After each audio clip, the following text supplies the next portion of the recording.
So, give us an introduction. Who are you, mysterious being? And what do you... I am Zoommair. I've been DJing for about 15 years total. Got my start DJing weddings, birthday parties, and whatnot. Eventually, after about 5 or 6 years, actually left DJing for a couple years.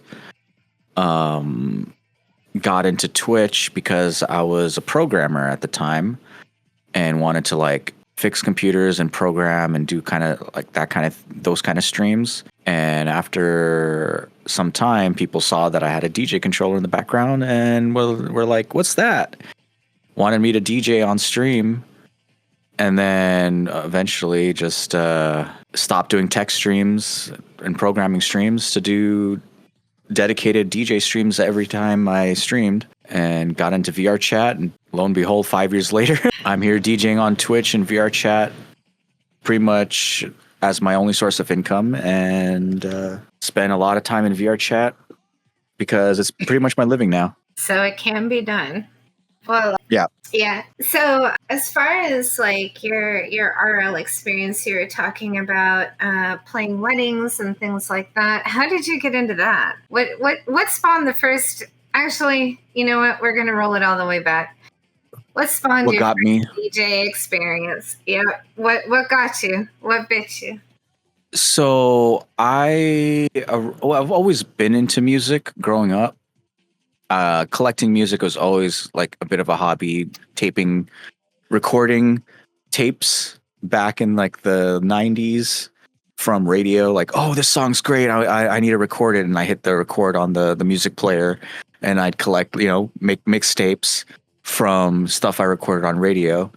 Eventually, when I had a PC, my first PC, and I discovered MP3s, and I discovered that you could download MP3s off of Napster and things like that I got hooked with just collecting music. It wasn't until late into my into what? You broke up a little. Okay, yeah, sorry. It wasn't until like my mid-20s actually when I got really heavy into dancing, and I was primarily a break dancer. Ended up injuring myself pretty badly, so I couldn't dance anymore. But I was still very much involved in the scene, wanted to stay involved in the scene, and DJing seemed like the next best option. And I had, I would go to friends' events in real life to dance, and I was like, fuck, I want to do what they're doing. And eventually, I got my first controller after using Virtual DJ on the laptop, and my first time hosting a party and DJing with that little controller. We had like a room of like 30 people or 40 people just all vibing and everything. I'm like, yo guys, I'll DJ for you all. I barely started DJing. I didn't know what I was doing really, but after that, I was just absolutely hooked. So that little controller, I know you still have it. You want to let everybody know what it is? What was that first one? It was the Hercules MK4. It's a very small controller, tiny jog wheels, 4 cue points for each side, and those cue points were also the effects buttons. So you had to like switch between that. There was no tempo faders. There were tempo knobs. That was weird. And yeah. And you said you started out just in virtual DJ with mouse and keyboard. We have Lilith teaching from mouse and keyboard as well once a week. How long did you practice on mouse and keyboard until you decided to get that first controller and give it a whirl? Oh, that's a good question. I don't think it was too long. Maybe a month or two. Oh. Yeah, it didn't take me long before I was like, I need a controller. Like I already wanted a controller at the time, but I just used the mouse and keyboard because I didn't have a controller yet, and I was just like in the market for one, and so I found one on Craigslist actually. I went to the guy's house and he showed me what he was selling, and then showed me the new gear that he had that replaced it. And I was like, okay, cool. This guy seems like he knows what he's talking about. And I bought the controller from him for like $150. Nice. So from mouse and keyboard for a month to now DJing in full body on turntables in VR. Yeah, my gear's been quite upgraded over various steps. Went from their basic controller. When I started weddings, I actually used that controller still, supplemented with a couple other MIDI controllers to make like a full-on deck with all the all the little capabilities that you would have with one controller. I had to like mix match with a few different controllers. Didn't you actually build your own like MIDI controller that you used to use with the deck? Not build it, but I basically yeah. So I bought a couple controllers, like 2 MIDI controllers on top of the one that I already had, and basically remapped all the buttons to fill in all the buttons that the other controller, the main controller, didn't have. So like if I wanted like effects and have full effects and everything, I that's the second controller. To get all the cue points and whatnot, that was a third controller.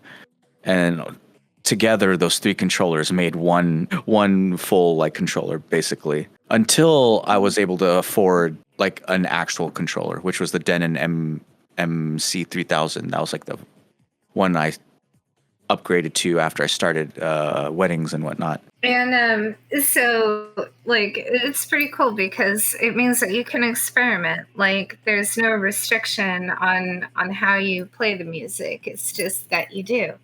And you can format different things to fit whatever you're wanting to do in specific. Yeah. And the beauty of digital nowadays is that all the capabilities you may not have with one piece of hardware, you can always supplement with another piece of hardware. So you don't have to like go and spend $1,000 right up front to get a good controller. Nowadays, you can get a really good controller for $500. Maybe it's missing a couple things. Well, if it's missing a couple things, just buy this like another cheap controller on the side and supplement what you're missing. So I want to open up for people who might have questions. I'm watching our written chat as well. I'll do the easy follow-up. What's your current setup look like? My current setup is basically I got the Denon X1800. It's a full-on 4-channel club mixer. And then 2 vinyl turntables also from Denon. And then I've supplemented. So here's the thing, like this mixer and turntables, they don't have browser knobs or anything to control the software. So I actually supplemented it with a Newmark DJ to go.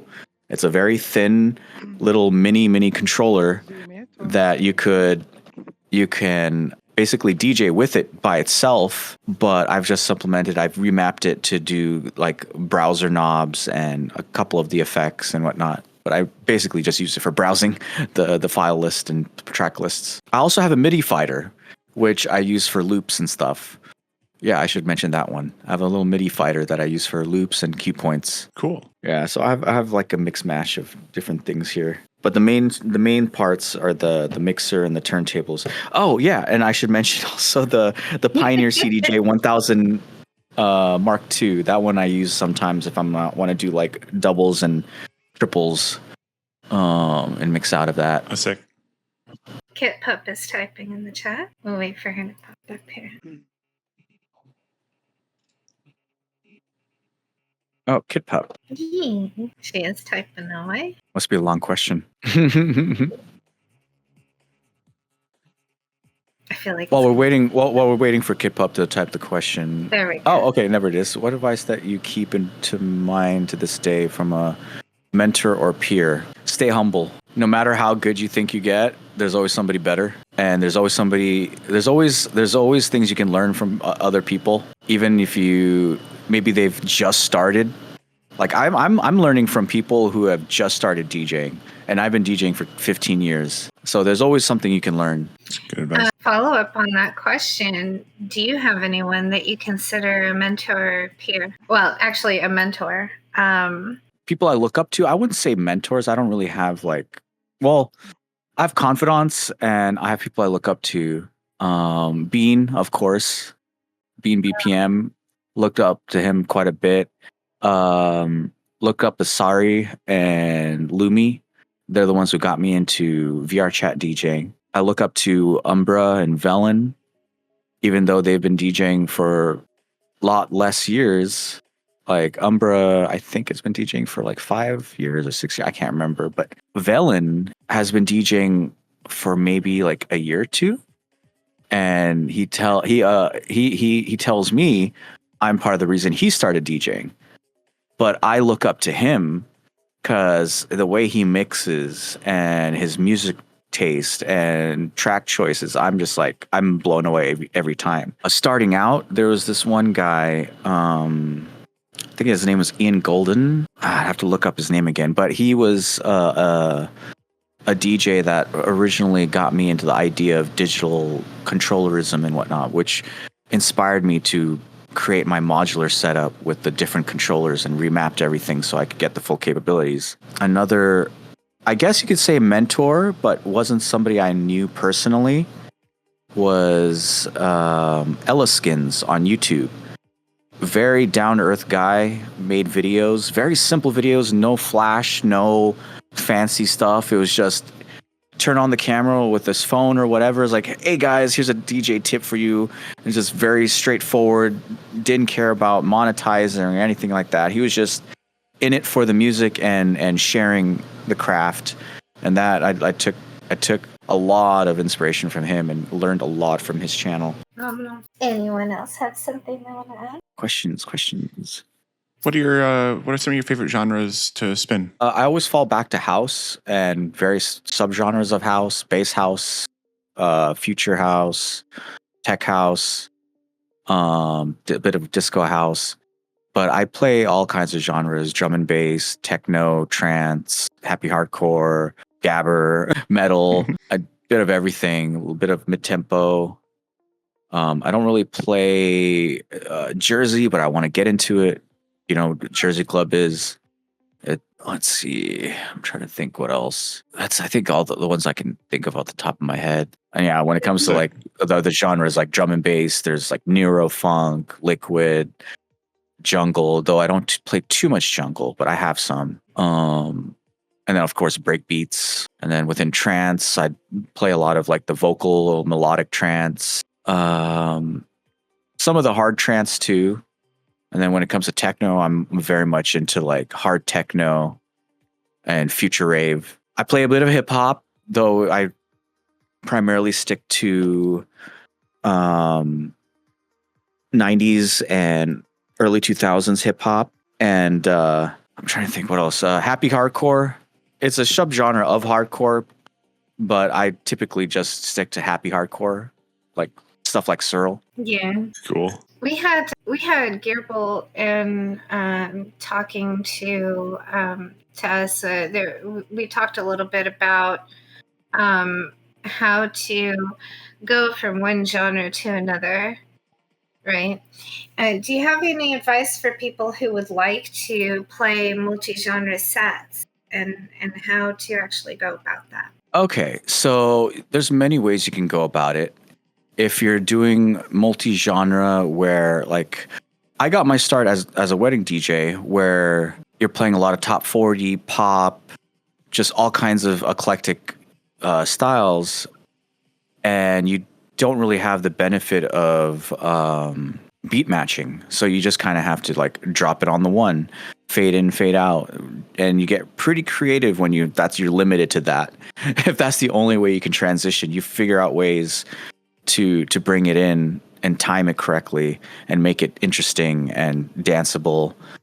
But when you're doing, let's say, like what I do in my Twitch streams, I'm going from like playing a bunch of house, then okay, I feel like doing some techno now, and I'll gradually raise the BPM from track to track.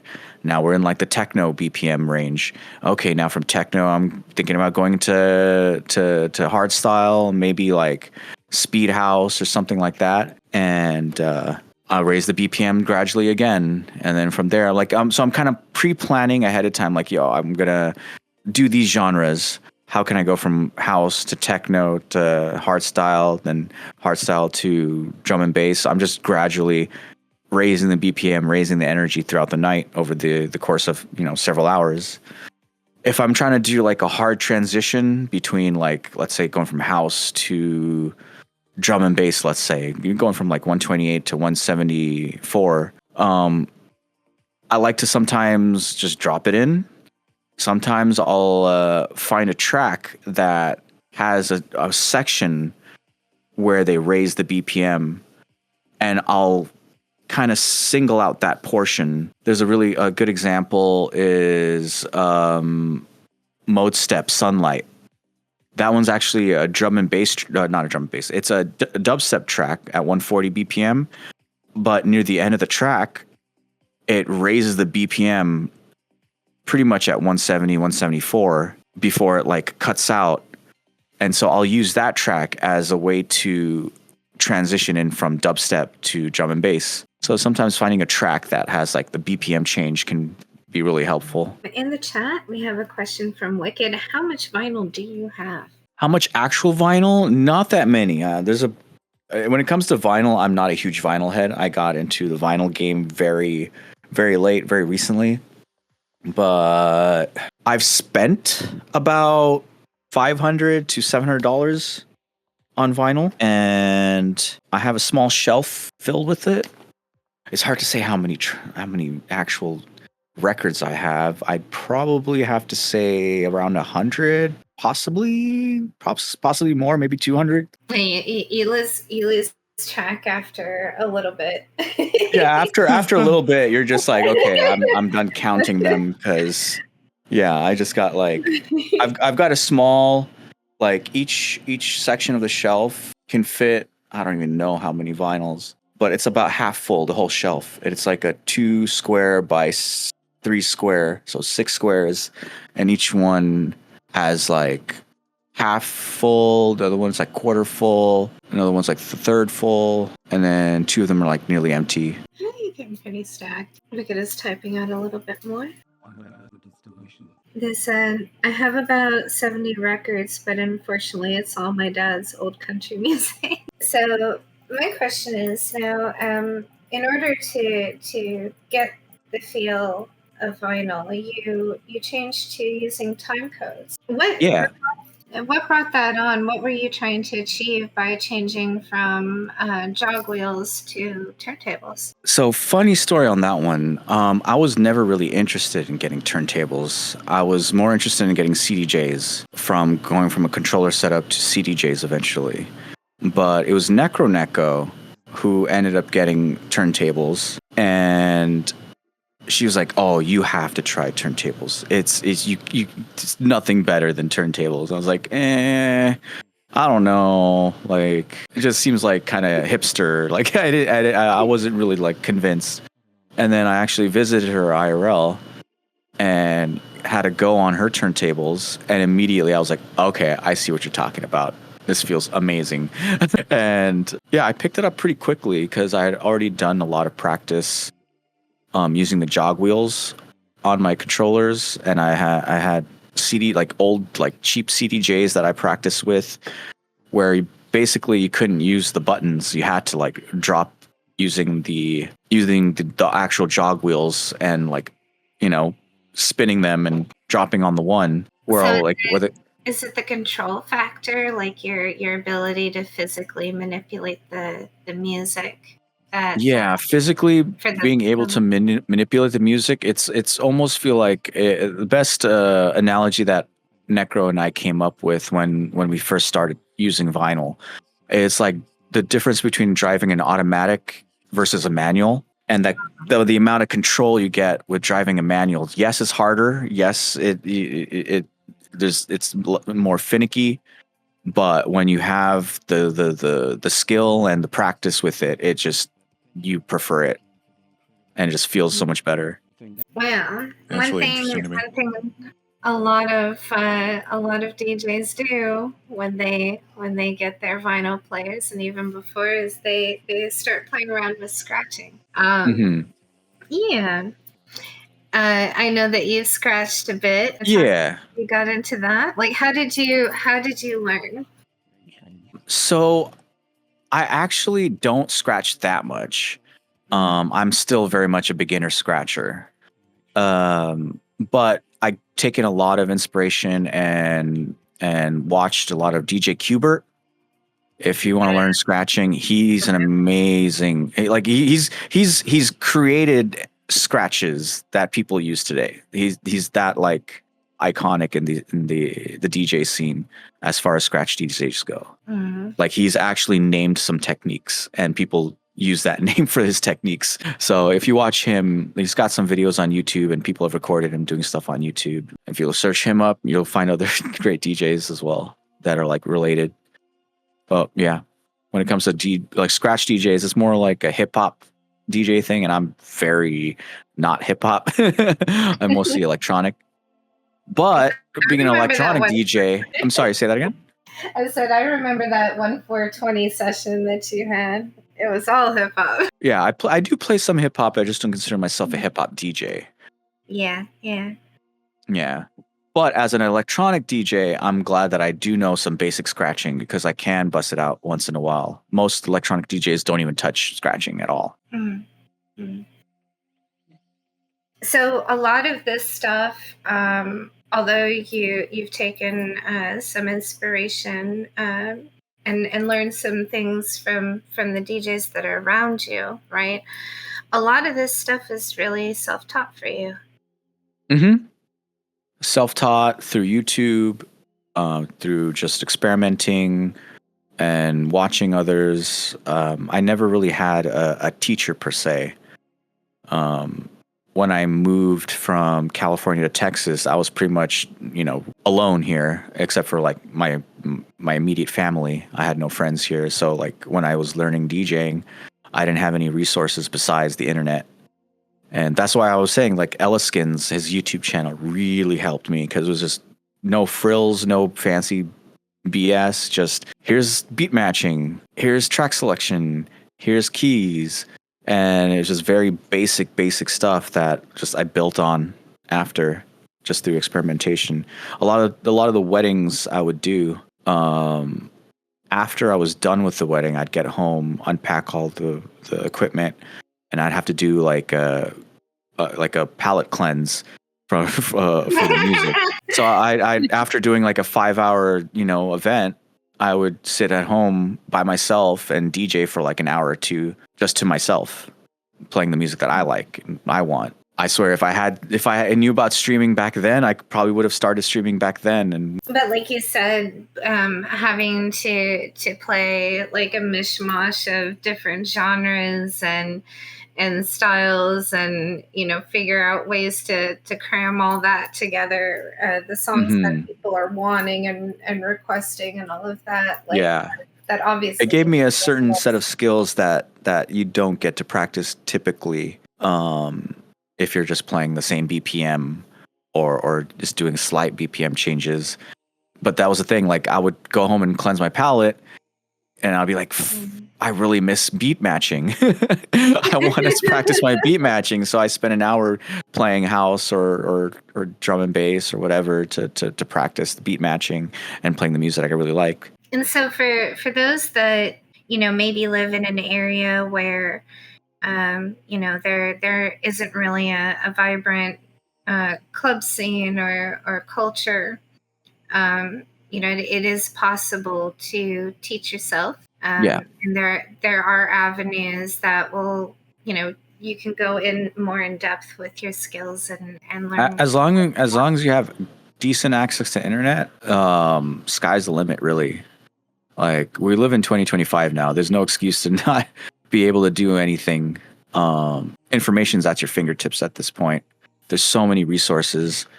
Even back when I started DJing, it wasn't as big on YouTube, but there were forums, lots of forums that you could get information from.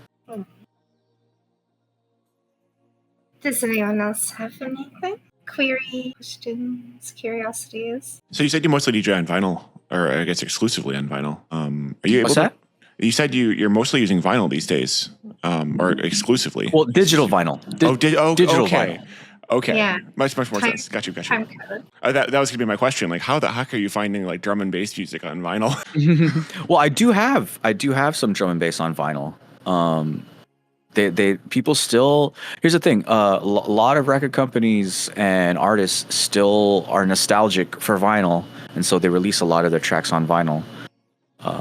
There's still very much a niche following for vinyl, believe it or not. I'd believe it. You can actually through places like Discogs, Yep. Bandcamp, etc. A lot of artists will release their stuff. Some will do just a particular medium, even like say cassettes. Mm-hmm. There's still a lot of nostalgia for cassettes. Some artists will release their stuff on your old 80s type. That's awesome. Yeah. Love that. And remind me, Basic, to show you some of my DMB. But yeah, so I guess we'll get to some juicy bits. Tell us some of your favorite memories that you've made as a DJ. Your favorite experiences. Wow. I told you about the first time I DJ'd. That will forever be in my memory. First time DJing for my friends and at that house party. That's what originally got me hooked. That feeling, DJing for everybody and everybody vibing and dancing and nodding their heads and listening to what I'm playing and listening to the tracks that I love. That was what got me hooked. There was one wedding where it was a very young couple, early 20s, and they were into EDM. And like at this point, in a Texas wedding, it's mostly country and top 40 and pop and just like a little bit of hip hop here and there. But this couple and all their friends, they were really into EDM. So I got to go all out for 4 hours, just playing all the EDM that I had. That one was like one of my favorite memories in my wedding days. On Twitch, Foxy, you remember this one. Those the couple times where I did like a Discord VC dance party. Mm-hmm. Yes. Yeah, I remember those. the precursor to my VR chat streams, we still had dancers just on Discord. That was one of my favorite. Yeah, there were quite a few. I got up there too. Yeah, Foxy got up there. I remember when you started putting side by side as well. That was really cool because I remember being up there dancing, and then you see the dancers in VR as well. So RL and VR were dancing together. That was an amazing feeling to see everybody going at it, all of us together. Another great memory was one of the first times I was DJing in VR chat,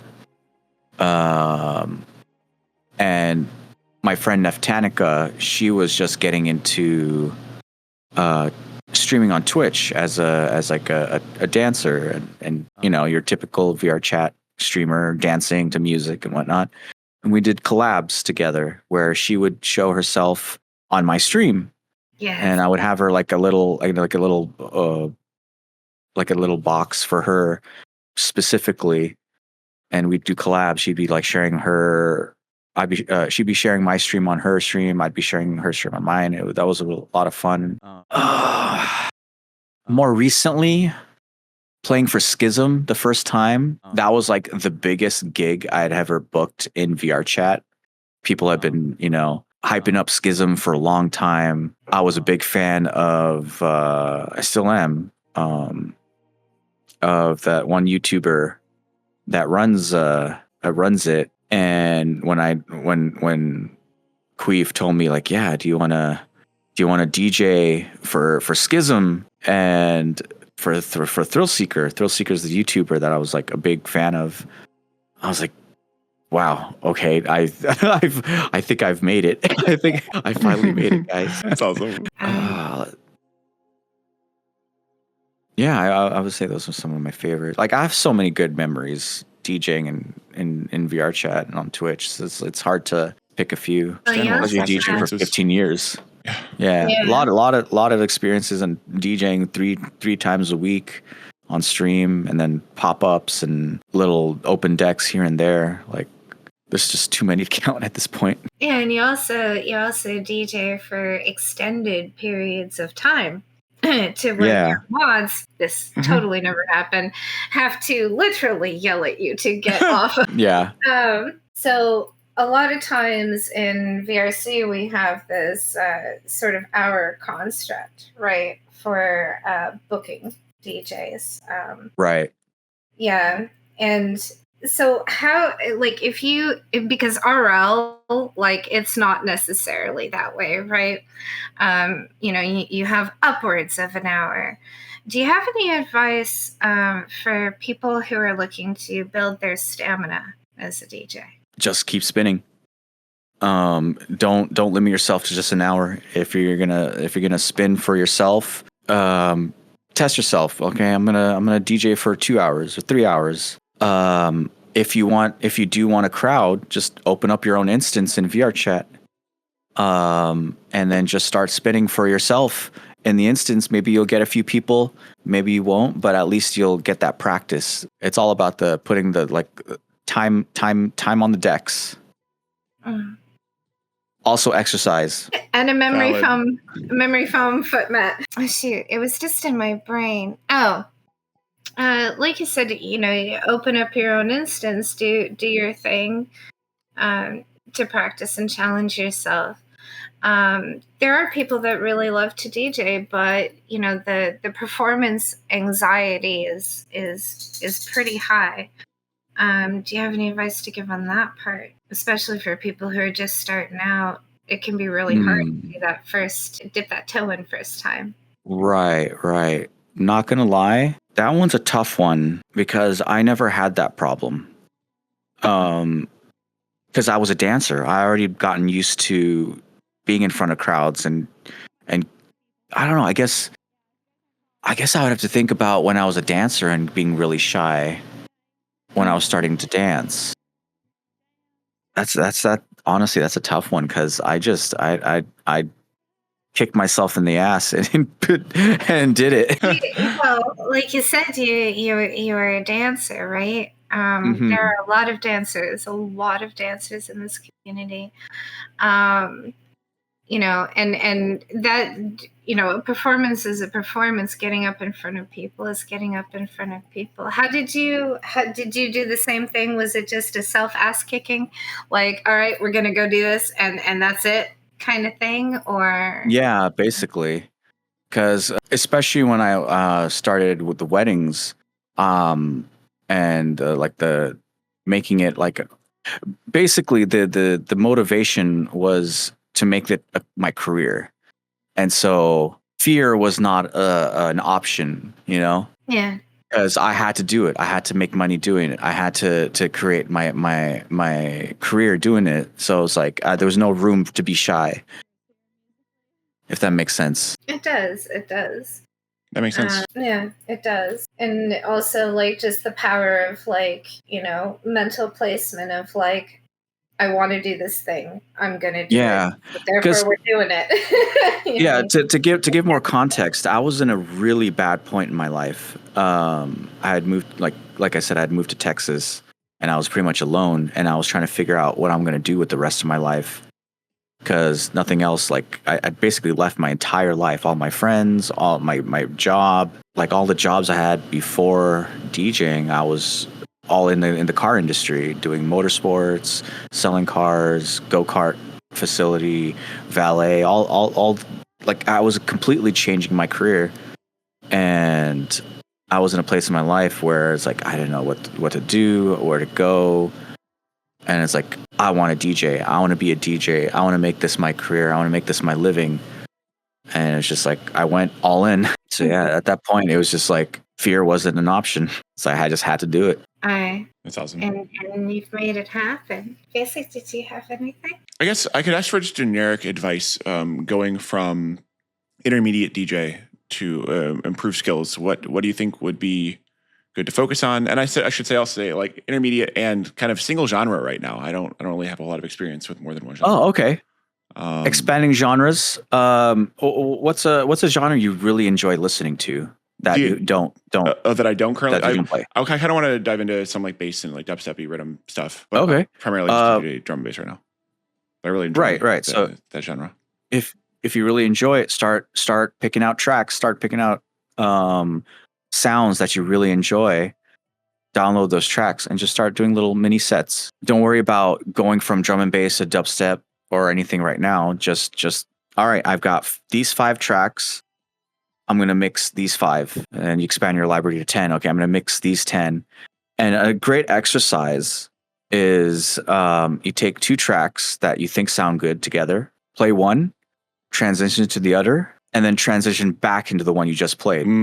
So you get a feel for mixing into and out of the same track with another track. And Sure. You do that a couple times, and then you're like, okay, and try at different points of the track. So maybe the last time you mixed out of it was like the last phrase. Okay, maybe you mix out of the breakdown and try it there, and then go back to the original track again and mix into the second drop or something like that, and just go back and forth and figure out all the ways you can mix those 2 tracks back and forth, back and forth, back and forth, and you'll get a chance to try different phrasing, get to try different techniques, different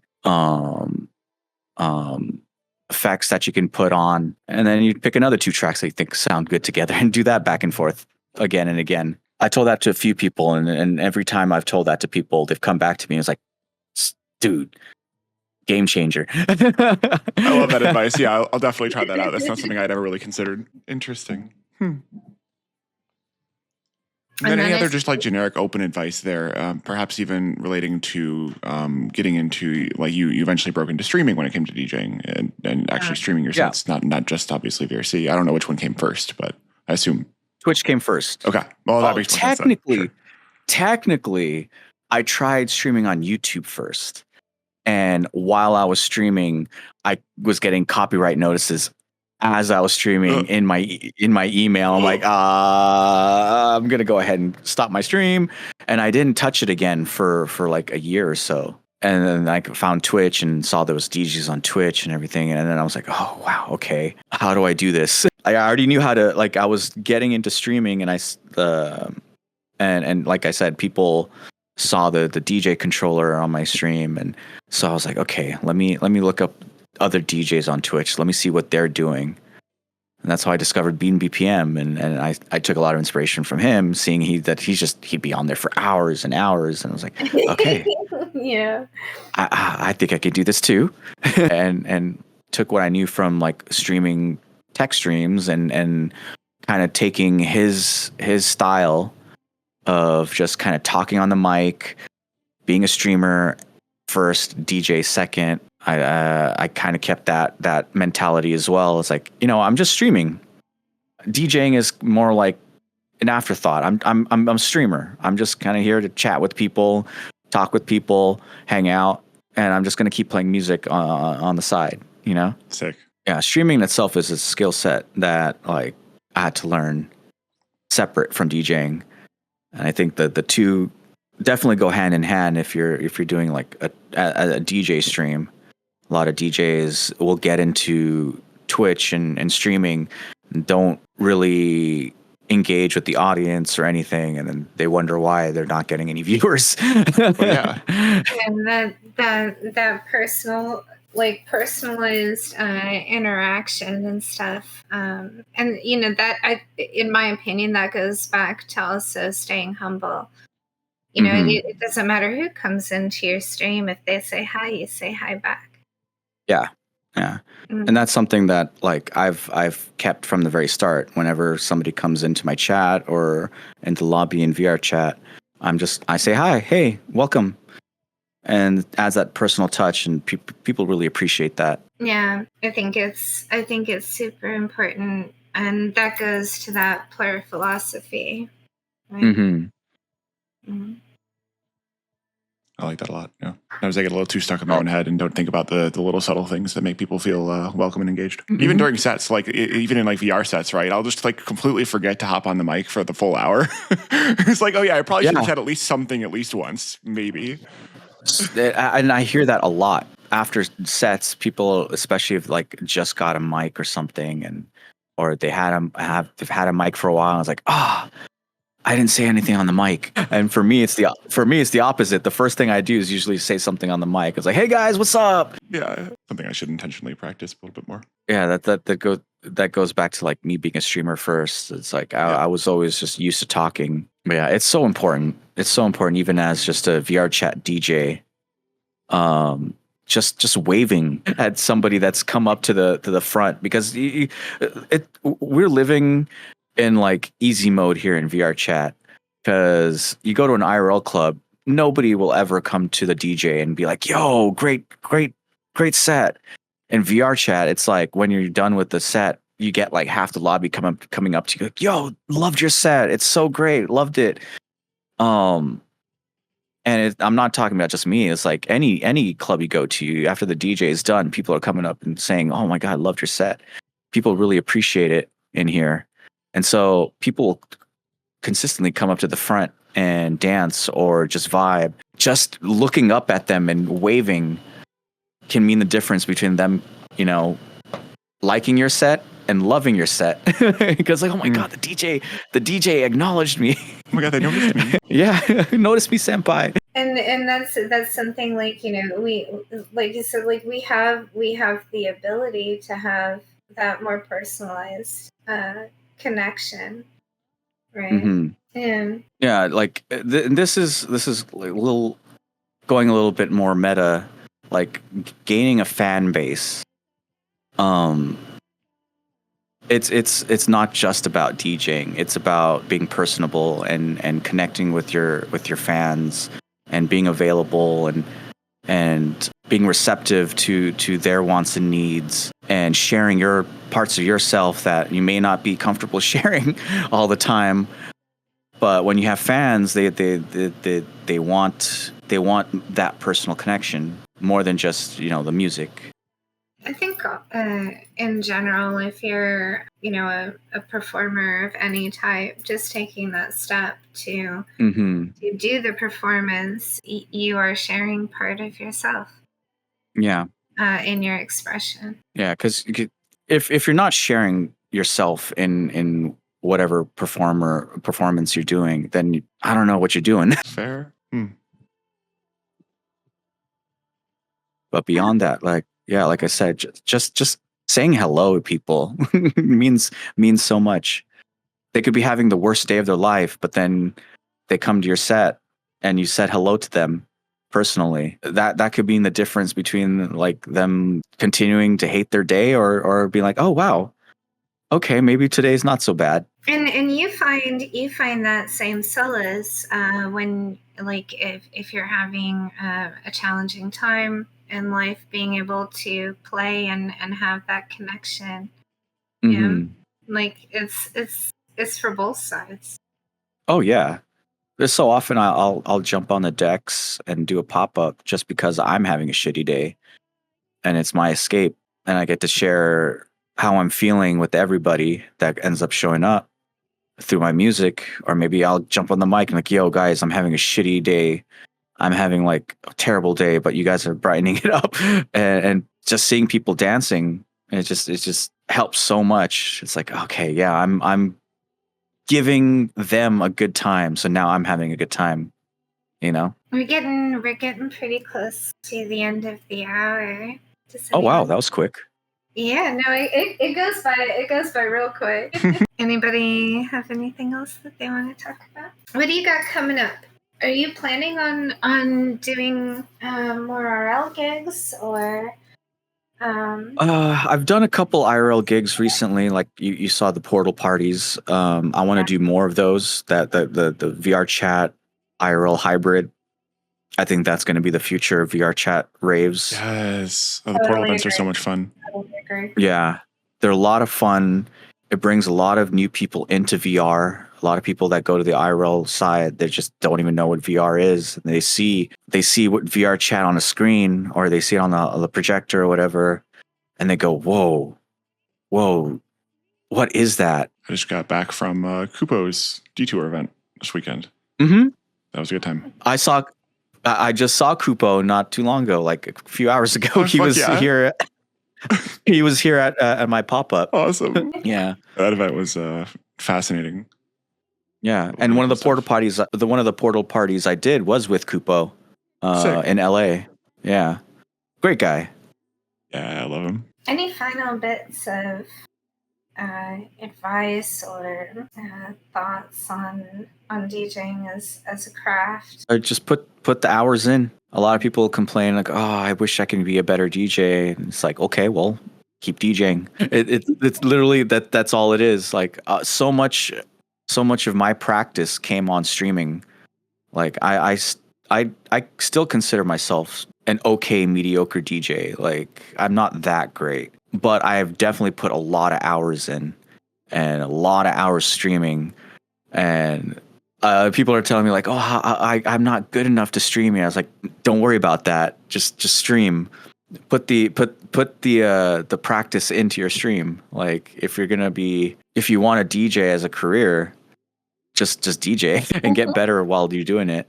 Yeah, I remember like the first year DJing on Twitch, I just said, I'm just going to practice while I'm streaming. That's it. Like I would experiment while live on stream. And okay. So I would say my biggest advice: don't be afraid to fuck up. Challenge yourself to fuck up. And when you do fuck up, don't worry about it. Just all right, I failed. Take a cheers. Yeah. Love that. and you realize the more you fuck up and you stop caring about it, you'll be like, oh, okay. And people don't even notice. Most of the time I'll be like, yo, I messed up. And people are like, what? I didn't even notice. Mm-hmm. Much of the time you're like, you're your worst critic. Yeah. And if you're not fucking up, then you're not challenging yourself and you're not getting better. Mm-hmm. That's a very good point. And I think that works for DJing, it works for dancing, it works for music production, it works for everything. Oh yeah, it's universal. If you're not messing up or making mistakes or anything, and you're just constantly like quote unquote perfect, then you're not challenging yourself. You're not going out of your comfort zone. You're not trying new things. I'm not growing. Mm-hmm.